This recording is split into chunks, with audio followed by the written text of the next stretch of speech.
গোপাল, যাচ্ছে গোপাল। সুপ্রভাত সবাইকে। তা বলো, সকলে এই 4 দিনের ছুটি কেমন কাটালে? আমার তো হিসেব করে করেই কেটে গেল মহারাজ। বাবা বাবা বাবা, তা খুব খরচ করে ফেলেছো বুঝি? আমার তো মোহর গুনে গুনেই কেটে গেল মহারাজ। তোমার তো অগুন্তি মোহর, সেক্ষেত্রে গুনতে তো হবেই। আমি মেয়ের বাড়ি গিয়েছিলাম মহারাজ। হ্যাঁ, ছুটিতে একটু না ঘুরতে গেলে হয়? আমি বাড়িতেই ছিলাম, খেয়েছিও কম, যাতে খরচ বেশি না হয় আমার সঞ্চিত ধন। হ্যাঁ, বেশি খেয়ে মোহর সব না উড়িয়ে দেওয়াই ভালো। যাই হোক, তাহলে দেখছি এই 4 দিন তোমরা সবাই খুব ভালোই কাটিয়েছো। হ্যাঁ না মহারাজ, আমরা এই 4 দিনের ছুটি কেউ খুব ভালো করে কাটাই। মানে এই যে তুমি মেয়ের বাড়ি গিয়েছিলে, বৈদ্য এই ছুটিতে এত জিনিস কিনেছে যে হিসেব করেই কাটিয়েছে।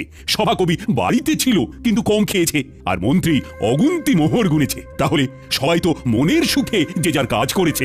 মহারাজ, অনেক সময় মুখে শুনে যা ভাবা হয় তা ঠিক হয় না মহারাজ।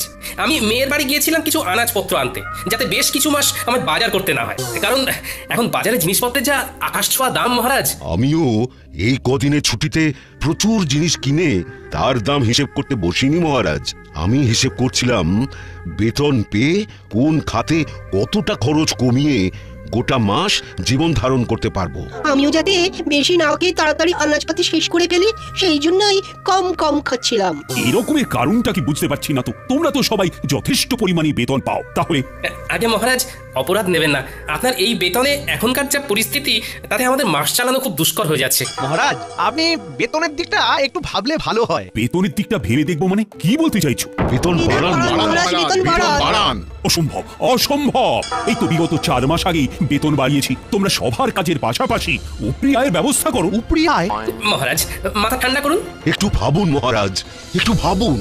আমি তোমাদের কথা অনেক ভেবেছি, এবার তোমরাও আমার কথা একটু ভাবো। আমি বেতন বাড়াতে পারছি না, আর আজকের মতো এখানেই সভা শেষ করছি। তোমরা সবাই এসো।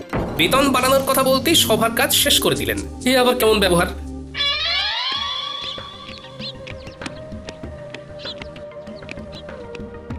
কি মহারাজ, আপনি এখন এই অসময়ে? হ্যাঁ, চলে এলাম আর কি। সবাই একটু গন্ডগোল হয়েছে। তারা বেতন বাড়াতে বলছে রানী, যা বেতন পাচ্ছে তাতে নাকি জিনিসপত্রের বাজারে যা আকাশ ছোঁয়া দাম তাতে হচ্ছে না। আপনি কি বলেছেন শুনি? আমি বলে দিয়েছি বেতন বাড়ানো এখন অসম্ভব। আমি ওদেরকে বলেছি উপরি আয়ের ব্যবস্থা করতে। সে কথা শুনে সবাই কি বললেন? সবাই আকাশ থেকে পড়লো। একটা কাজ করুন না মহারাজ, আপনার পশ্চিম দিকে যে মাঠটা রয়েছে সেইখানেই ওদের জন্য কিছু ব্যবস্থা করে দিন না। তোমার কথাটা মাথায় থাকলো, তবে 2 দিন বাদে বলবো। আগে দেখি ওরা কে কি করে। বেশ।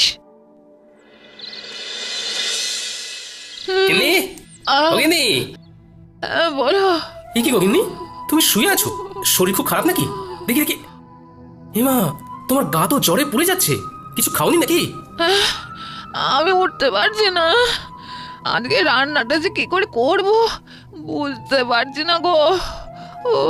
হ্যাঁ, রান্না নিয়ে কিছু ভেবো না, আমি করে নিচ্ছি। তুমি শুধু চুপটি করে শুয়ে থাকো দেখি। না, সে কি করে হয়? তোমার এসব রাধা বাড়াও বেশ নেই। আরে তোমারও কি জন্ম থেকেই স্বামীর সাথে ঘর করার অভ্যেস ছিল? হ্যাঁ, সেই তো আমার সাথে বিয়ের পরে অভ্যেসটা হয়েছে। আমার কথা আলাদা, আমি মেয়ে মানুষ। বারে বা, বেটা ছেলে বলে কি রান্নার অভ্যেস তাও আবার কদিনের জন্য হবে না? এইসব একদম বাজে কথা গিন্নি।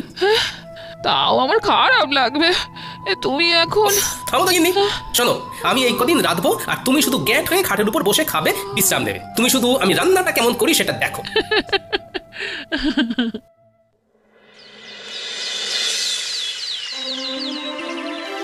সুপ্রভাত। আশা করি সবাই ভালো আছো। কালকে যা হলো তারপর কি আর ভালো থাকা যায় মহারাজ? দেখো, আমি তোমাদেরকে যা বলার বলেই দিয়েছি। এই যাবৎকাল তোমাদের যখনই যা অসুবিধে হয়েছে আমি পাশে ছিলাম, এখনো আমি পাশে থাকবো।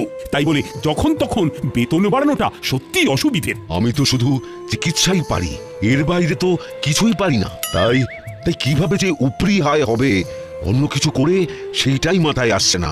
মহারাজ যদি একটু উপায় বলে দেন। সেই আমাকেই উপায় বলতে হবে? আচ্ছা, দেখছি।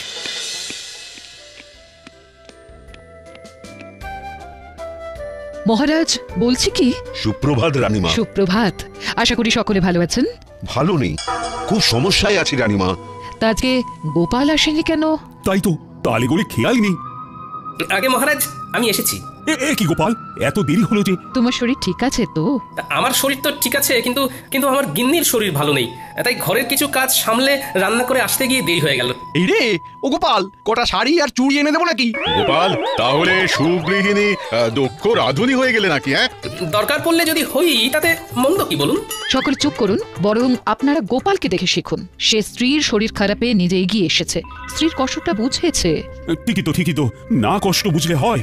এই বৈদ্যমশাই, আপনি আজই গোপালের বাড়ি গিয়ে ওনার স্ত্রীকে দেখে আসবেন। গোপাল, সত্যি তোমার তুলনা হয় না। থাক, অমন মেয়ে মানুষের কাজ করে আমার সুখ্যাতি পাওয়ার দরকার নেই।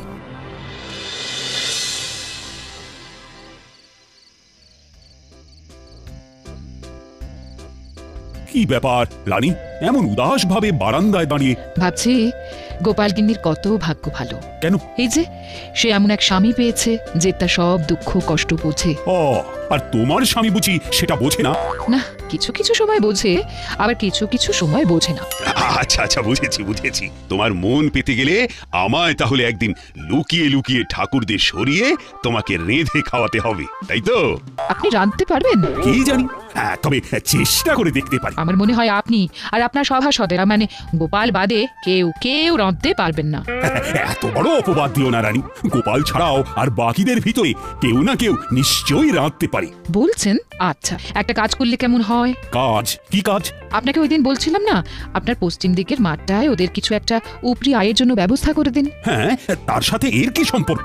শুনুন, আপনি আপনার সভাসদদের বলুন তারা ওই মাঠটায় নিজের ইচ্ছে মতো তৈরি করা খাবারের দোকান ওই বিকেল বেলার দিক থেকে রাত্রিবেলা পর্যন্ত দিতে পারেন। তাতে কি লাভ হবে? তাতে এনাদের উপরি আয়ও হবে। সবার কাজ শেষ করে তারা অনায়াসে খাবার দোকান খুলে খাবার বিক্রি করতেই পারবেন। হ্যাঁ, দারুণ বলেছে তো। আচ্ছা, তাই খাবারগুলো কি সভাসদেরই বানাতে হবে? এমন কোনো কথা আছে কি? মানে যেহেতু তুমি তখন ওই রান্নার প্রসঙ্গ তুলেছিলে, তাই জিজ্ঞাসা করছি। সেই খাবারগুলো সভাসদেরই বানাতে হবে এমন তো কোনো বাধ্যবাধকতা নেই। তারা চাইলে তাদের স্ত্রী বা বাইরের কারো সাহায্য নিতেই পারেন। তবে যারা নিজের হাতে খাবার বানিয়ে বিক্রি করবেন তাদেরকে পুরস্কার হিসেবে 2 থলি করে মোহর দেওয়া হবে। রানী, তোমার প্রস্তাবটাকে আরেকটু পরিবর্তন করে দিই। সভাসদের এমন বলি, বেশ কিছুদিন ব্যাপী পশ্চিম দিকে বড় মাঠটায় একটা ভোজন মেলার আয়োজন করতে চাই। তাই আমার ইচ্ছে, আমার সভাসদেরা এই ভোজন মেলায় হরেক রকম খাবারের পসরা নিয়ে খাবারের দোকান দিক। তার মধ্যে যে সভাসদেরা নিজের হাতে রান্না করবে তারা প্রত্যেকে পুরস্কার বাবদ 2 থলি করে মোহর পাবে, এবং যে সভাসদের খাবারের দোকানে সব থেকে বেশি বিক্রি হবে সে পুরস্কার স্বরূপ 5000টা মোহর পুরস্কার পাবে। অতীব উত্তম। শুধু উপরি আয়ের জন্য ওনারা সবাই খাবারের দোকান খুলতে রাজি নাও হতে পারেন, তার থেকে পুরস্কারের কথা বলে মেলায় খাবারের দোকান খোলার প্রস্তাব দেওয়াটা একদম উপযুক্ত। আপনি কালকেই ঘোষণা করে দিন মহারাজ। ভাবছি আমিও যদি দোকান দিই তাহলে আমাকে পুরস্কার দেবে বলো তো রানী? তা আমি কি জানি।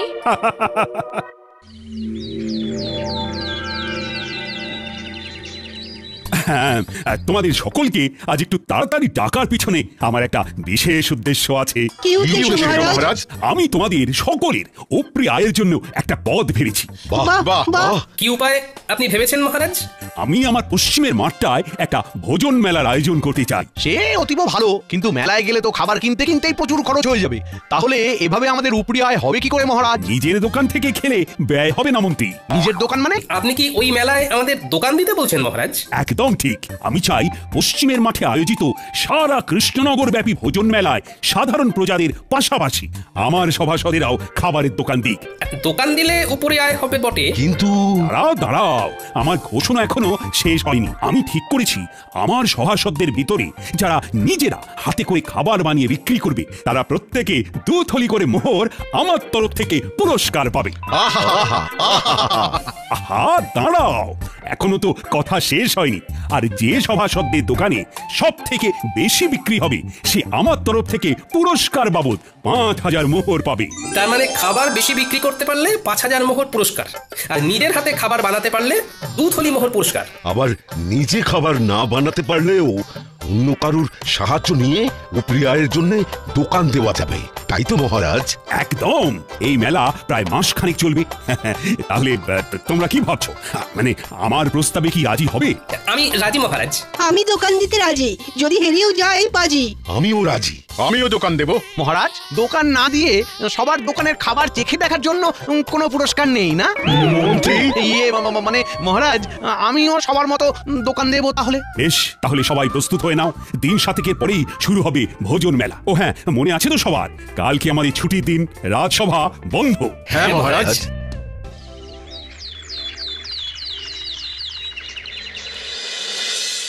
গিন্নি, ও গিন্নি, আরে ও গিন্নি, শোনো না। হ্যাঁ, তাহলে তাহলে তুমি বলছো আমি বেশ ভালো করেই জিলিপি, অমৃতি, গজা এসব বানাতে পারবো না? হ্যাঁ, খুব খুব ভালো করে পারবে। তা আমার প্রতি তোমার এত আত্মবিশ্বাসের কারণ কি? আরে বাবা, জিলিপি অমৃতি বানাতে গেলে শুধু ময়দার মিশ্রণটা এই টকটকে গরম তেলের ভিতরে ভালো করে প্যাঁচ দিয়ে গোল গোল আকৃতি করে পাক দিলেই তৈরি হয়ে যায়। আর এই প্যাঁচ দেওয়ার ব্যাপারে কৃষ্ণনগরে তোমার মতো পারদর্শী আর কেউ আছে বলে তো আমার মনে হয় না।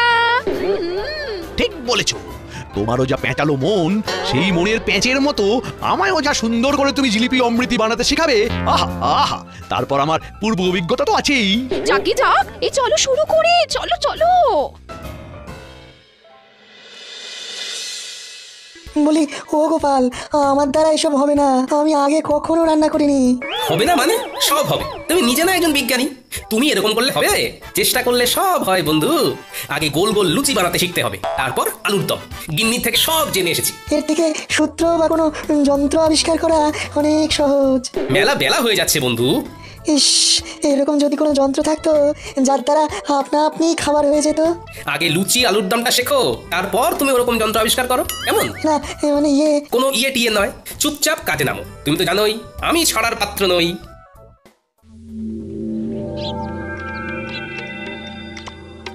কি হে বন্ধু, কি খবর? বিজ্ঞানী কি রান্না করেছে জব্বর? শিখিয়ে তো এলাম তাকে, একদম ফল পাওয়া যাবে ভোজন মেলায় হাতে নাতে। আহা, কি দারুণ ছন্দ! দেখো তো কেমন বেরোচ্ছে ঘুগনির গন্ধ। কি দারুণ গন্ধ! তা সভা কবি, তুমি কি রাঁধতে পারো? হ্যাঁ, আমি রাঁধতে পারি, তাতে নেই কোনো সংশয়। সেই জন্যই মেলায় বিকাবো ঘুগনি ও মুড়ি মহাশয়। সাবাস বন্ধু, সাবাস।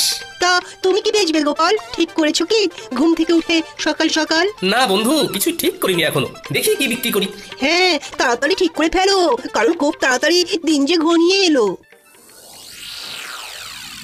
গোপাল, ভেবেছি চপের দোকান দেব, কিন্তু বেসন গুলতে গিয়েই তো কাল ঘাম ছুটছে। আপনার এই দুই হাতে নিজে এত পাচন গুলেছেন, আর এখন বেসন গুলতে গিয়ে নাকানি চোখানি খেলে হবে?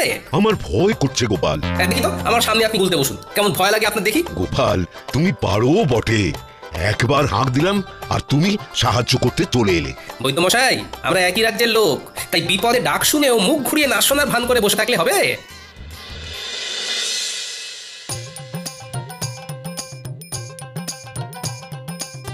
হ্যাঁ গো, এলে? হ্যাঁ হ্যাঁ, মোটামুটি সবার বাড়ি একবার করে ঢু দিয়ে এলাম, বুঝলে গিন্নি? দেখলাম মোটামুটি সবাই একদম জোর কদমে রান্নার প্রস্তুতি নিচ্ছে। তা তুমি কি বানাবে কিছু ঠিক করলে? এমনিতে বাড়ির রান্না তো বেশ ভালোই করছো। সেটাই তো এখনো ঠিক করে উঠতে পারিনি। সবাই মোটামুটি সেই গকে ধরা রান্নাই করছে। আমায় একটু অন্যরকম কিছু ভাবতে হবে।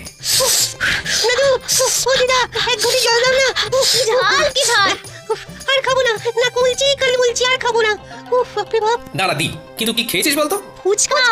আমার বাবা শহরে গিয়েছিল, তাই ফেরার পথে ওখান থেকে এনেছিল ঝাল ঝাল ফুচকা। জানো তো দাদু, এখানকার কেউই ফুচকার তেমন নাম শোনেনি। গিন্নি, ও গিন্নি, ফুচকার দোকান দিলে কেমন হয়? খুবই ভালো হয়। সেইবারে খুকির বাড়িতে গিয়ে খেলাম, শহর থেকে জামাই এনেছিল, অসাধারণ। কিন্তু তুমি কিভাবে বানাই শিখবে কি করে? এখনো হাতে 4-5 দিন সময় আছে গিন্নি, শহরে গিয়ে শিখে আসবো কালকে, তারপর ভোজন মেলায় ফুচকা বিক্রি করবো। আহা, শুধু খাবারের মেলায় কেন, গোটা কৃষ্ণনগরে তুমি বিক্রি করবে। এখানকার কেউ জানেই না ওই ফুচকার নাম। ভালো লাগলে না, এই প্রচুর প্রচুর বিক্রি হবে। তা ঠিক, আর মহারাজ এটাও বলেননি যে খাবার শুধু ভোজন মেলাতেই বিক্রি করতে হবে। আমি কিছুক্ষণ দোকানে থেকে ফুচকা তৈরি করে ঠেলা গাড়ি নিয়ে ফুচকা বিকোতে বেরিয়ে যাব। তারপর তুমি আর ন্যাপলা পুঁটি গুলটে দোকান সামলাবে। দাদু, তুমি চিন্তা করো না, আমরা সব সামলে নেব। দারুণ দারুণ জিনিস খাওয়ালে গোপাল, অপূর্ব স্বাদ। পুরটা খাসাও মেখেছো গোপাল। শুভেচ্ছা বন্ধু, একদম অন্য ধরনের জিনিস খাওয়ানোর জন্য। আর অসংখ্য ধন্যবাদ আমাকে লুচি আলুর দম শিখিয়ে দেওয়ার জন্য। আরে ধুর, কি যে বলো, তা বিক্রি কেমন হচ্ছে? আমার দোকানেও মন্দ নয়। আমার দোকানেও তোমার কল্যাণে বেশ ভালোই বিক্রি হচ্ছে। বাহ, শুনে ভালো লাগলো। হ্যাঁ গো, আর দেরি করো না, ফুচকার ঠেলাটা নিয়ে গুলটিকে সঙ্গে করে নিয়ে রওনা দাও, আমরা দোকান সামলে নিচ্ছি। হ্যাঁ ঠিক বলেছো গিন্নি। এই গুলটে, চল চল চল।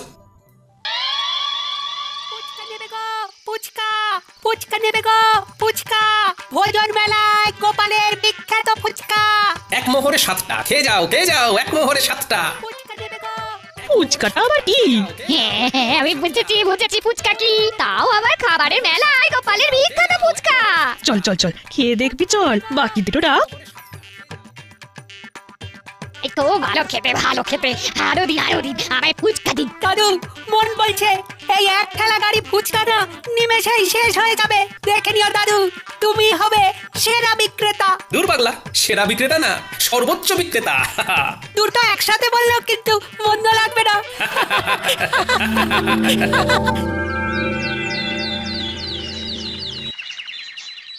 গোনো খাজাঞ্চি গোনো, কার কত আয় হলো দেখি। মন্ত্রীটা হলো 1 2 3, এই সর্বমোট 300 মোহর। তবে মন্ত্রী মশাই নিজেই সব বানিয়েছেন। বেশ পরের জন হলেন বিজ্ঞানী বাবু, তার মোহর 1 2 3, সর্বমোট 900 মোহর। ইনিও নিজের হাতেই খাবার বানিয়েছেন।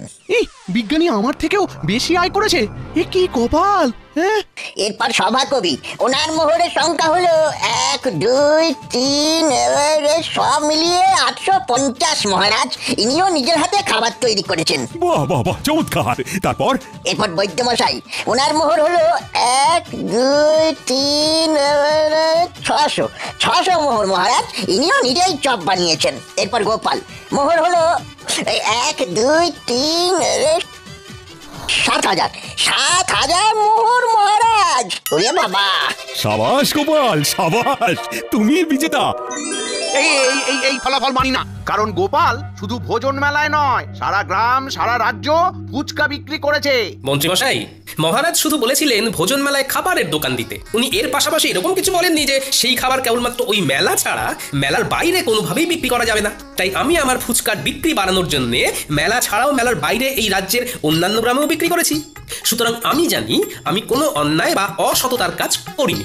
আমি গোপালের এই যুক্তিকে খণ্ডাতে পারবো না, কারণ গোপাল একদম অকাট্য যুক্তি দিয়েছে।